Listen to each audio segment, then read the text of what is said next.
Welcome back to another episode of the Fifth Quarter Podcast. I'm your host, Marcus Jones, the Bluff City Cowboy, coming to you live from Memphis, Tennessee. And welcome to our pregame show for the Fifth Quarter Podcast. As I promised, I tried my best to get here by 11:15 a.m. to give you guys 35 to 40 minutes of all your last-minute Dallas Cowboys and NFL news and notes. Just to give you guys a little background about what it takes to get here. So I go to church every morning. My church is 30 minutes across town, and we normally get out of church about 10:40. So I'm literally racing across town, racing upstairs to get you guys this pregame show. So I'm a little winded right now, but still ready to give you guys all the last minute Cowboys and NFL news and notes. So for you guys who've been watching, I'm sure you all are pretty much aware of what's taking place in the last 10 minutes. And Dak Prescott has signed his contract, 4 years, $240 million, $60 million a year, with $231 million guaranteed, which is the highest guaranteed in NFL history and the largest contract in NFL history. Now, we could talk hours about this contract, and we'll get into it more on Wednesday night show, but I really want to make sure that I touch everything I need to touch in terms of our pregame show. So just want to make you guys who are not aware of it to let you know what happened with Dak Prescott's contract, and we will break that down first thing Wednesday at 8:30 Central Standard Time on the next episode of the Fifth Quarter Podcast. So for today's show, got a couple of segments for you guys. We'll do our injury report. We'll do our keys to victory. We'll give you our game predictions. We have a segment called Bold Predictions where we'll get you guys to give us your boldest prediction for today's game.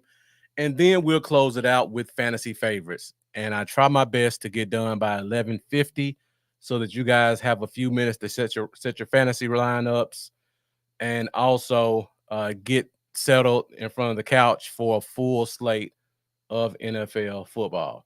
So let's go ahead and get the show started. Thank you guys for joining us. I see the views are still going up. The views are not matching those likes. So everybody who's watching right now, be sure to hit that like button no matter where you're watching.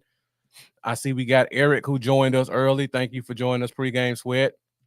I see Charlie came in as soon as the show started. So Charlie with Establish the Pass, thank you for joining also. Charlie, let me know if you still want to go live this Tuesday. I know we were supposed to do it last week, but let me know if you want to try to do it this Tuesday. I see we got my guy Jeff joining us. Jeff, thank you for joining as always. Rachel Nians, another regular. Thank you for tuning in. And then last but not least, Antonio Mendoza. Let's go Cowboys. All right, guys. So let's start the show off today with the injury report so that you guys know who you can expect to see or not to see in this matchup this afternoon. So looking at the injury report, we have one injury on the Cowboys side, and that is the third tight end, John Stevens Jr. Not really expecting to see a lot from him anyway. But we got the big news a couple of days ago, and this one is definitely worth talking about. So the Browns starting left tackle, Jedrick Wills, who, if you joined the show Wednesday, we talked a lot about him versus Micah. He is officially out for the game. So that means that their third tackle, which looking at their depth chart, I don't know who they would consider their third tackle. They could move the right tackle, Jack Conklin, over to the left side. They could use the backup swing tackle as the starting left tackle. I don't know. But what I do know is Micah should have a lot of opportunities on that side of the offensive line. The backup tackle is a guy named James Hudson III. For you draft heads, he was a left tackle out of Cincinnati. I believe he was drafted in the third round. Looking at his career, I think he's a better guard than tackle. So that definitely does not bode well for the Browns. They also have DeJuan Jones, the huge left tackle from Ohio State a couple of years ago.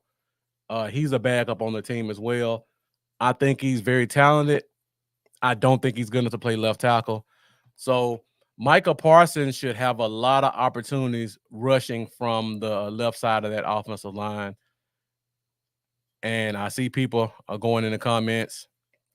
Mendoza saying, I hope Dak Lamb didn't curse themselves by forcing the contract. The contract wasn't forced. This is how normal teams operate at a point where this contract would have been done 2 years ago.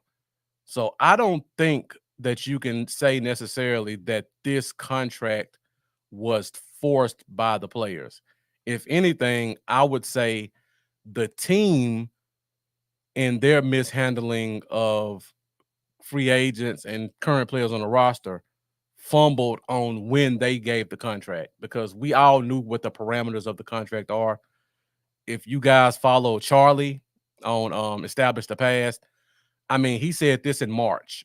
It's going to be 60 million.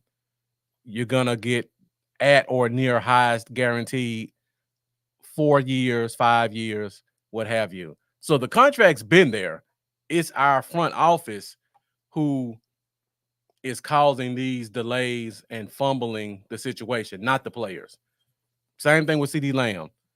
We knew what Justin Jefferson signed for in June.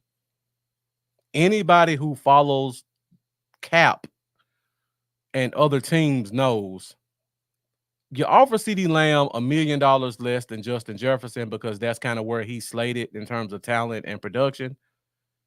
$1 million less, we move on with our lives. Everybody said it. Only the fans who listen to the media try to push narratives didn't believe it, and here we are today. And like Jeff said, Jerry just loves the headlines. Rachel Nien said they didn't force a contract. Definitely they didn't. G out the gate said you're going to the game today.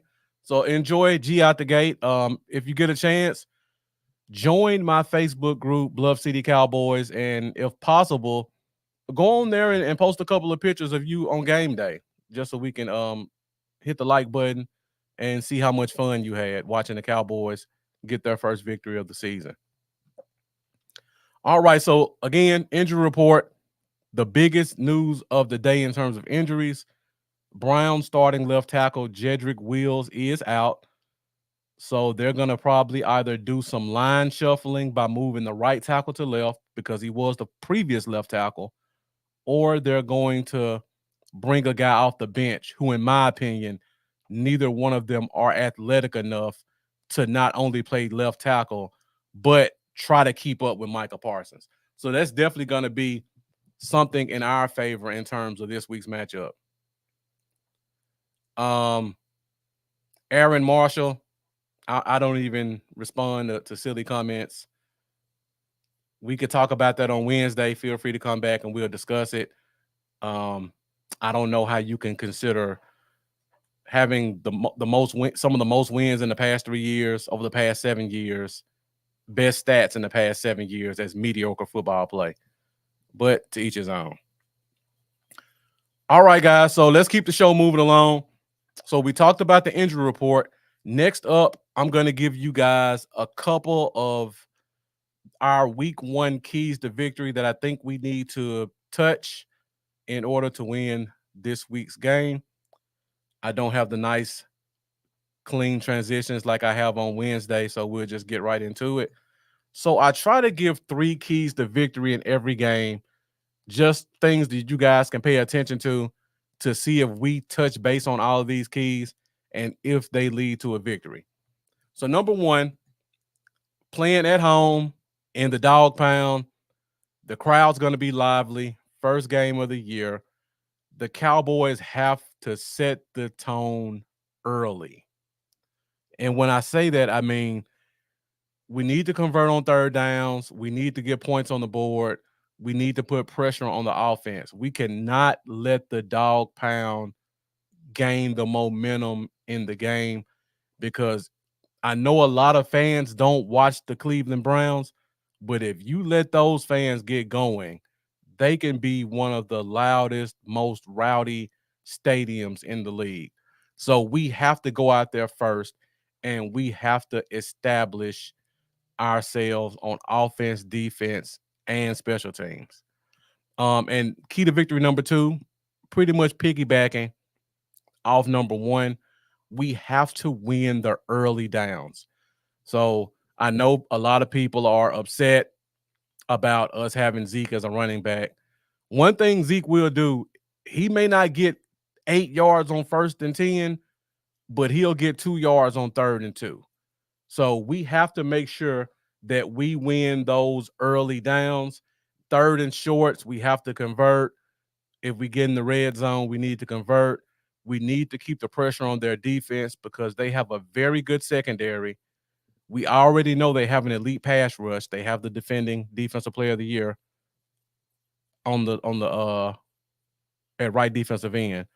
So we have to win those early downs. We have to keep the chain moving. Wear out the defense. Make sure that we keep the defense off balance so that we can force the offense to have to keep up with us. And the last thing, we talked about this on the show on Wednesday. We have 4 rookies starting for the first time in Cowboys history at center, left tackle, cornerback, and possibly linebacker. And if you don't count Leofau as a rookie starting, and you put in Overshown, well, this is Overshown's first NFL regular season game. So essentially, he's a rookie also. We cannot let the game get to a point where we have to rely on rookies to perform to get us the victory. Now, I know we love our rookies. We all love BB. We think Guyton's going to be a solid left tackle. Kalen Carson's already called himself the seatbelt, and he's wearing number 21. He's really trying to personify what a lockdown corner is. But you don't want to get in a game where you have to rely on the last drive to try to score, and you need Tyler Guyton to block Myles Garrett the length of the field when Myles Garrett knows you have to pass it. You don't want to get put in that situation. You don't want to get put in a situation where Cleveland's up 2 and it's 3rd and 4 and the Cowboys need a stop and you're relying on Kalen Carson to cover Amari Cooper and stop him from getting 4 yards. You don't want to put yourself in that situation. You don't want to put yourself in a situation where it's 3rd and long and the Browns are showing blitz, and now you're relying on Cooper Beebe to block a blitzing linebacker or safety coming up the middle. You don't want to put yourself in that situation because even though these guys have shown that they're talented, more times than not, rookies who have not been in that situation in a hostile environment in their very first game, they're not going to come through the way you expect. So we have to make sure that we establish ourselves so that we do not put our rookies in a bad situation at the end of the game. Because as a rookie, one thing you don't want to do, the most important thing for a rookie is confidence. You don't want to have them lose their confidence week 1 because we all know Dallas media is brutal. National media is brutal when it comes to Dallas, and Cowboys fans are brutal.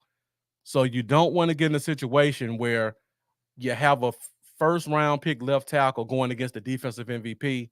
He gives up a sack to lose the game, and now the fan base is jumping down the throat when he should have never been put in that position in the first place. Or like I said, 3rd and 4, you got Amari Cooper out wide against Kalen Carson. He converts the first down, and now everybody's jumping down his throat like he should have made that play when you shouldn't have put him in that position in the first place. So we have to protect the rookies. We have to set the tone early, and we have to win on short yardage. Offense and defense on short yardage because they don't have Nick Chubb. Their left tackle's missing. we have to make sure we don't let them keep the chains moving. So those are my three biggest keys to victory in this week's game. Like Jeff said, they are a very dangerous team. They have a lot of talent all across the board. I didn't even talk about that. They have a Pro Bowl, All Pro punt returner that led the league in punt return yardage last year, and he's also their kick returner. So they have a lot of weapons across their team that most fans don't know about because they think, oh, it's just the Browns. Charlie saying he actually has this game as an L, but it wouldn't surprise him if I got the W. I'm on the same boat with you, Charlie. I'm expecting the team to come out and look well, but if we end up losing this game, like I said, first game of the year on the road, very talented team. We still got a lot more opportunities if we take a L in this game. All right, CJ Harris saying stay balanced. Anytime the offense is balanced, is always built success. Don't put the offense in situations creating 50 pass attempts. Exactly. Make Cleveland go the distance. Don't give them any short fields. Perfect synopsis, CJ Harris, on the keys to winning this game. And Jeff, like Jeff said, definitely rattle Deshaun. Put them in obvious passing downs. Let Micah Parsons dominate against a backup tackle. All right, so those are my keys to victory at 11:34. So I see the views are still up. So while I got you guys here, I want you guys to get a little interactive with me. So now I would like for you guys to give me your game recap. I mean, not your game recaps, your game predictions on what you think the score will be. And I know normally when Amanda's here, she's the one giving out prizes, but I will be giving out prizes this year for game predictions.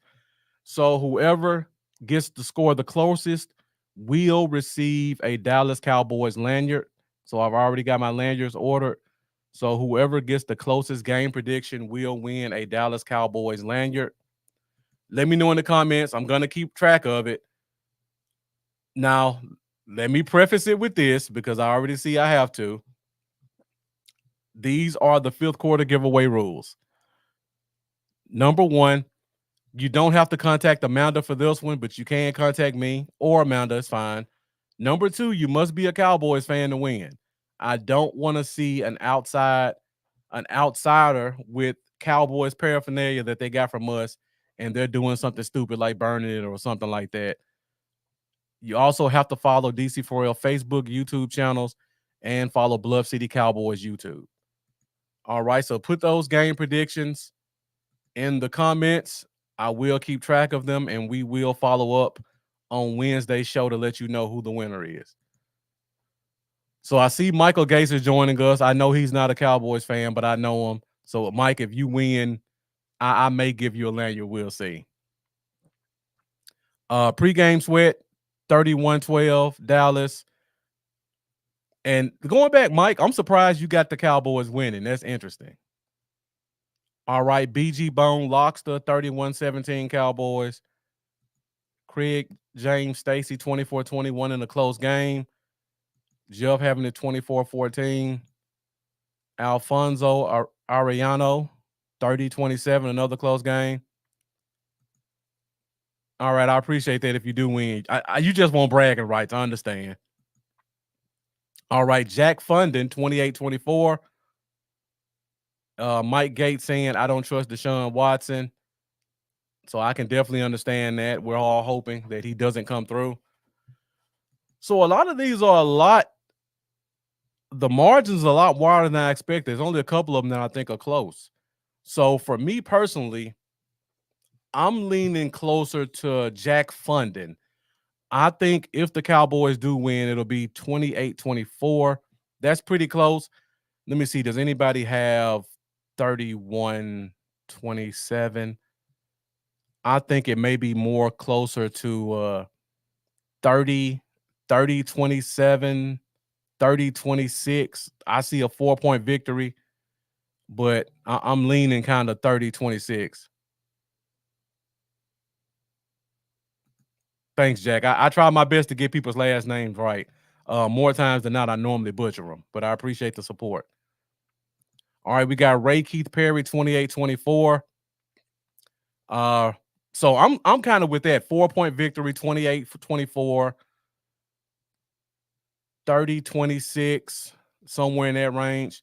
I think we're definitely going to kick a field goal or two, but I think it's going to come to a point where they're going to need a touchdown to win and they won't be able to get it.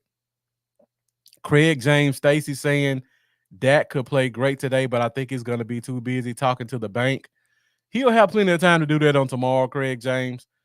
I'm sure you guys know, win or lose, there's going to be a big press conference tomorrow, and they're going to have an opportunity to talk about the contract and things of that nature. Personally, I don't think this phases Dak much. This is between Jerry Jones and his manager.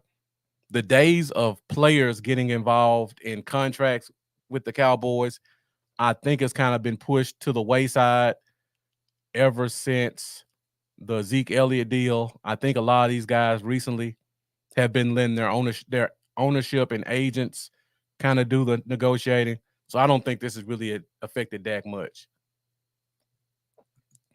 Pre-game sweat saying can't keep up with our O with no LT blowout.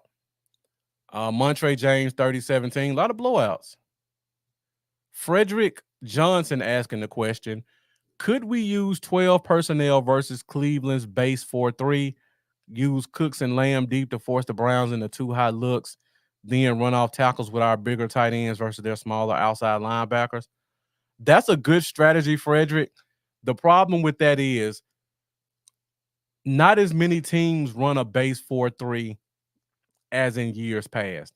And you have to kind of time that out to catch them in a 4-3 to get your personnel on the field. Because unfortunately, whenever an offense makes a personnel change, the defense is allowed to make a personnel change also. So you can't have 4 wide on the field and then you catch Cleveland in a dime defense and then try to run 2 tackles out. You can't do that.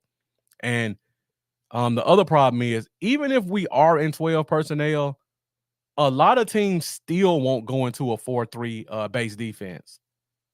So I don't know if Cleveland may be one of those teams that might do it, but that's definitely a great point if they are a team who likes to go into a base 4-3 more than 20% of the time, because most NFL teams don't go into a 4-3 more than 20% of the time, which over the course of a game is like 10 to 12 snaps. Okay, so I guess that's pretty much it in terms of game predictions.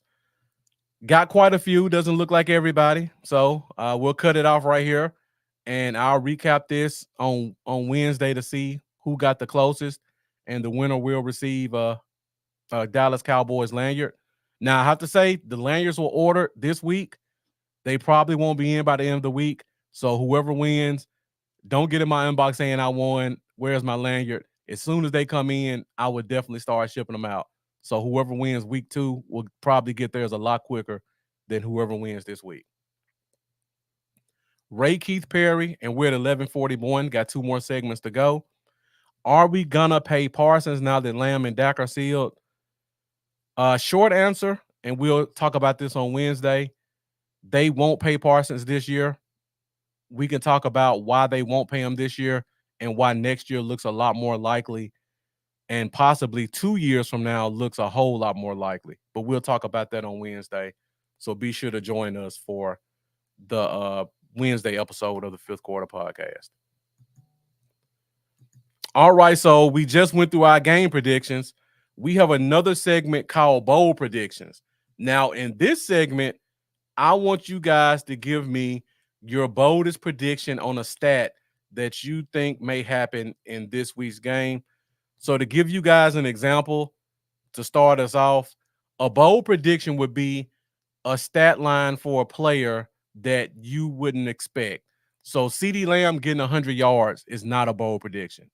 CeeDee Lamb getting 100 yards and 2 touchdowns, I would call that a bold prediction. Zeke getting 100 yards and a touchdown would be a bold prediction. Zeke getting 40 yards would not be a bold prediction. Dak Prescott throwing for 3 touchdowns, I wouldn't consider that bold. but it depends on the yardage. So those are a couple examples. So give me your Ray Dean starting off at 11 in bold predictions. Deuce Vaughn 2 touchdowns. And again, if anyone's bold prediction hits, you also will receive a Dallas Cowboys lanyard. So give me your bold predictions in the comments and let me know a bold prediction you have for this week's game. I would say a bold prediction for me would be Kalen Carson 2 interceptions. I think he's going to have the opportunities. You get on one side of the field, you got Trayvon Diggs, all pro 2 times, one of the most feared corners in the NFL. And on the other side, you got Kalen Carson, 5th round pick, nobody knows about. More than likely, Kalen Carson's going to get a lot of targets. So I have a bold prediction, Kalen Carson, 2 interceptions, because I think he's going to get targeted a lot. And I feel like 2 interceptions is a bold prediction. So let me know in the comments, guys, what are some of your bold predictions for this week's game? Craig James Stacy saying Micah Parsons 3 sacks. Definitely a bold prediction. Even though he's playing against a backup left tackle, getting 3 sacks in one game is definitely a major accomplishment. All right, we're at 11:44, guys. So I'm going to keep the bold predictions open for one more minute, and then we're going to go to our last segment. Ryan at DC Diner saying Cowboys get 4 takeaways today. Definitely a bold prediction. And if you're a Cowboy fan and you have not joined the DC4L Facebook groups and you do not have a way to watch the Cowboys-Browns game, be sure to go find Ryan at DC Diner or join the DC4L Facebook groups. And between Ryan and DC4L, we'll have a way for you guys to watch today's game. I won't say any more than that, but just make sure you follow Ryan, DC4L, and you will have a chance to watch the game. BG Bone Lockster, Dak 400 yards with 3 touchdowns. 400 yards with 3 touchdowns, BJ Bone is definitely a bold prediction. Raphael Govan, longtime Cowboy fan, longtime friend, thank you for joining. Cowboys rush for 220 yards. Another bold prediction, considering how down the fan base has been on our running backs. Victor Montez, Dak Prescott, 3 touchdowns. You got to give me yardage, Victor, to get a bold prediction on that one. You got to give me yardage as well. Ray Dean, 400 yards passing. So Ray Dean and Victor have pretty much combined what BJ Bone said.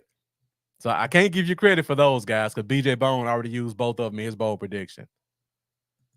Defense, 5 sacks, 1 pick. Week 1, new game. I'll give you bold prediction for that one, Johnny Dan. Ray Dean, Parsons, 3 sacks. That one's already been used, I believe, Ray Dean. Yeah, Craig James Stacy already used that one, but it's definitely a bold prediction. Okay, guys, we're at 11:46. I want to get you guys out of here by 11:50. So we'll go to our last segment of the show, and that is our fantasy favorites for this week. So in this segment, I know you guys want to set your lineups. So you're looking for those last minute roster moves on who to bring in, who to take out of your lineups. So I'm just going to give you guys a couple. I'll give you 2 from the Cowboys game, and then I'll give you 2 from games around the league. So in terms of the Cowboys game, the 2 that I'll give you, even though the Browns have a backup left tackle, I never go against rivalry games. This is Amari Cooper's first game back playing against Dallas. He's at home. He is known for having mega games at spurts. I think this will be his opportunity for one of those mega games. Now, I don't know whether or not it'll lead to a victory, but I would not be shocked to see Amari Cooper getting 80 yards and a touchdown. So that's my fantasy favorite from Cleveland side. And from Dallas's side, I try not to go the obvious ones like the CeeDee Lamb the Dak Prescott unless it's just an amazing matchup, which I don't think this is. So for the Cowboys side, I would probably go with Jake Ferguson. Cleveland's, even though Cleveland has good linebacker and safety play, they're usually not very good against the tight ends. And I think that's because they like to do a lot of blitzing with their safeties and their linebackers. So if you time it up right, the tight ends can get open. So I would look for Jake Ferguson to have 4 to 5 catches, 60 yards. That's good for 10 points, which for a tight end, unless you're Isaiah Likely, that's a very good game. So Amari Cooper, Jake Ferguson, two guys to watch in today's matchup. So around the league, Jason Layton, good point. I think Dowdle could be a solid bet. I just have to see it because I don't know if they're giving Zeke the title of number one running back in title only or production. So if Zeke's just the number one back in title and they treat him like they treated Derrick Henry on Thursday, 8 or 9 carries, you get in the red zone. Okay, I can see Dowdle being productive.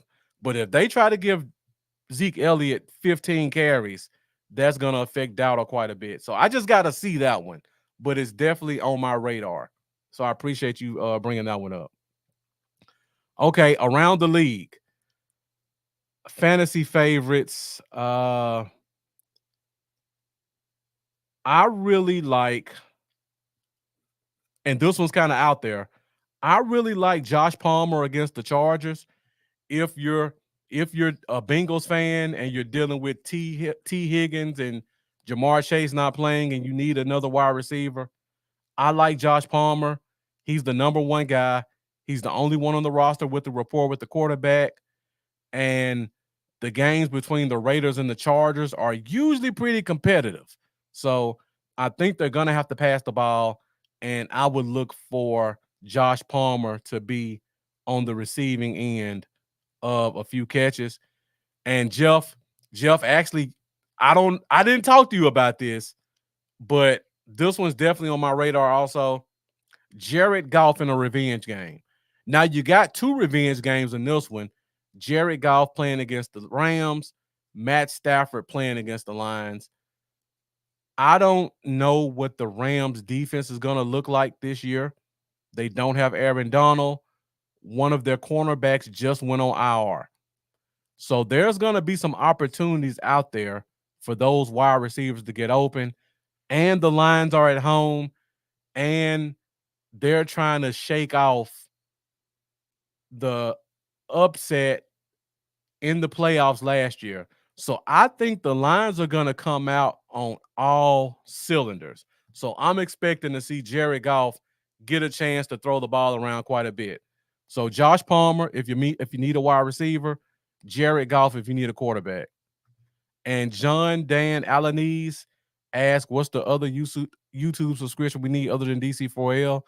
That one would be Bluff City Cowboys mine.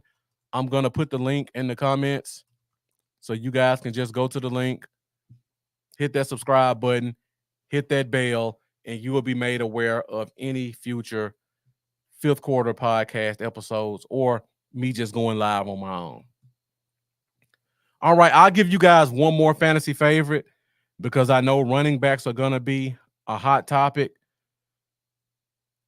I really like Devin Singletary. I think I may be the only person in the world who does. Devin Singletary is the running back for the Giants. The Giants revamped their offensive line in the offseason. So they still got their 2 first-round picks at left tackle, right tackle. They signed a very talented center, a very talented guard. So 4/5 of their line has been improved. They're playing the Minnesota Vikings. The Minnesota Vikings front 7 got picked on a lot last year. And unlike Saquon Barkley, Devin Singletary is a north and south runner, which will benefit what this offensive line looks like. Last thing, Brian Daboll, the head coach, has announced that he will be the play caller. So when you got a play caller who's the head coach, more likely than not, their philosophy is going to be run the ball, play good defense. That's why you see them draft. That's why you see them sign 2 offensive linemen, draft another, use draft picks to trade for a high-priced defensive end. They're playing the trenches game right now, and they're going to let Devin Singletary be a part of how they win games. So I would expect, unless Sam Darnold just comes out there and looks like Dante Culpepper and just slings it around the field for the Vikings, I expect Devin Singletary to get a lot of carries today. And I think those carries will lead to 60, 70 yards, another 20 receiving, and possibly a touchdown. So 15, 16 yards from a guy like a Devin Singletary is a lot of points. So Devin Singletary running back, if you need a last-minute starter, throw him in your lineup. All right, guys. So that's pretty much all we have for today's show. Next week, we will be coming back with another pregame show as we face the New Orleans Saints.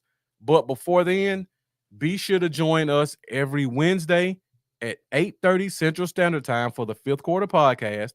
We will have Amanda back on the show again this week. We'll be doing several giveaways.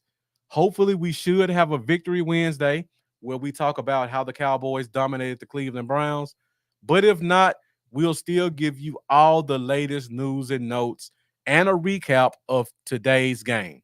And we'll get into the Dak Prescott contract. So if you haven't done so already, be sure to like, be sure to subscribe, and be sure to share. And join us this Wednesday, 8:30 Central Standard Time, for the Fifth Quarter Podcast. So once again, this is Marcus, Bluff City Cowboy. Hope you guys enjoy a full slate of NFL football. Hope you guys enjoy a great game between the Cowboys and the Browns. And as always, let's go Cowboys. Enjoy your Sunday, and I'll see you guys on Wednesday.